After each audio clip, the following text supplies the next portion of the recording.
Hi, hello friends. Welcome to punarvis kitchen. இன்னைக்கு நம்ம சேனல்ல hot and spicy ஆன மிளகாய் பஜ்ஜி ஸ்ட்ரீட் ஃபுட் ஸ்டைல்ல எப்படி பண்றதுன்னு பார்க்க போறோம். இந்த பஜ்ஜி பண்றதுக்கு முதல்ல ஸ்டஃபிங் ரெடி பண்ணி எடுத்துக்கலாம். இப்போ கடாயில 2 ஸ்பூன் தனியா, 1 ஸ்பூன் சீரகம்,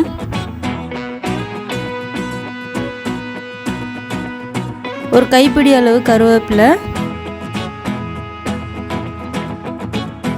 1 ஸ்பூன் கடலைப்பருப்பு,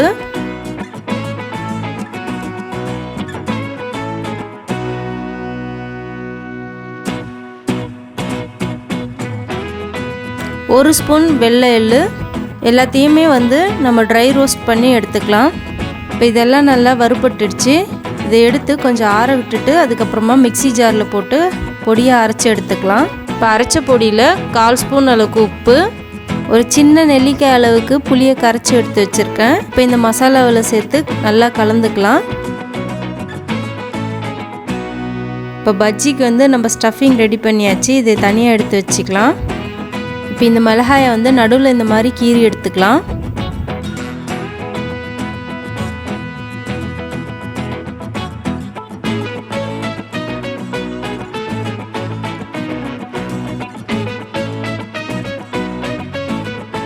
இப்போ இந்த மிளகாய்க்குள்ளே இந்த மசாலாவை நல்லா ஸ்டஃப் பண்ணி எடுத்துக்கலாம்.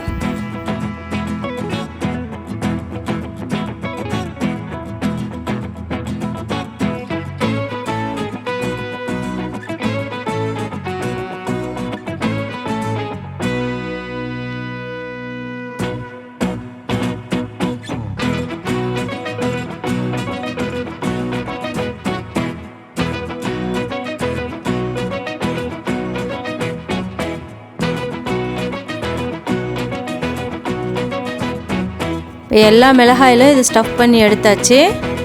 இப்போ ஒரு பவுலில் 1 கப் அளவுக்கு கடலை மாவு சேர்த்துக்கலாம்.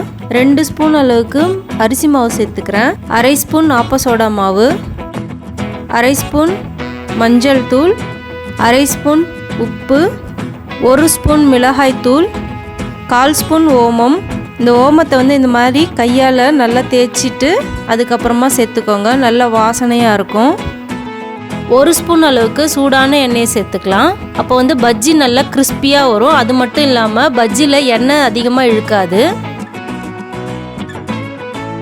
இப்போ தேவையான அளவு தண்ணியை சேர்த்து நல்லா மாவு நல்லா கொஞ்சம் கெட்டியான பதத்தில் கரைச்சி எடுத்துக்கலாம்.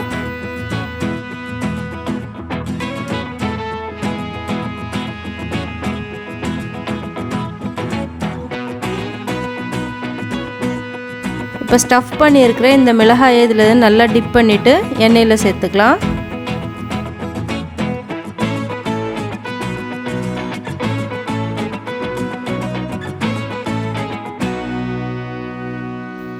எண்ணெய் மிதமான சூட்டில் இருக்கணும்.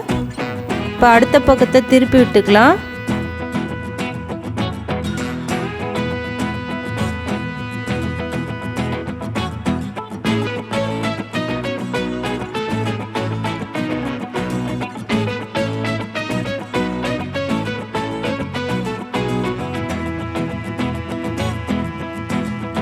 இப்போ பர்ஃபெக்டான மிளகாய் பஜ்ஜி ரெடி ஆகிடுச்சு.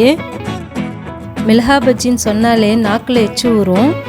இதை பார்த்த உடனே நமக்கு சாப்பிடணும் போல தோணுது இல்லையா? இதே மாதிரி நீங்களும் ட்ரை பண்ணி பாருங்கள். ஃபுட்டை என்ஜாய் பண்ணி சாப்பிடுங்க. உங்களுக்கு இந்த வீடியோ பிடிச்சிருந்தா லைக் பண்ணி சப்ஸ்கிரைப் பண்ணுங்கள். நன்றி. பசித்து ருசித்து சாப்பிடுங்க.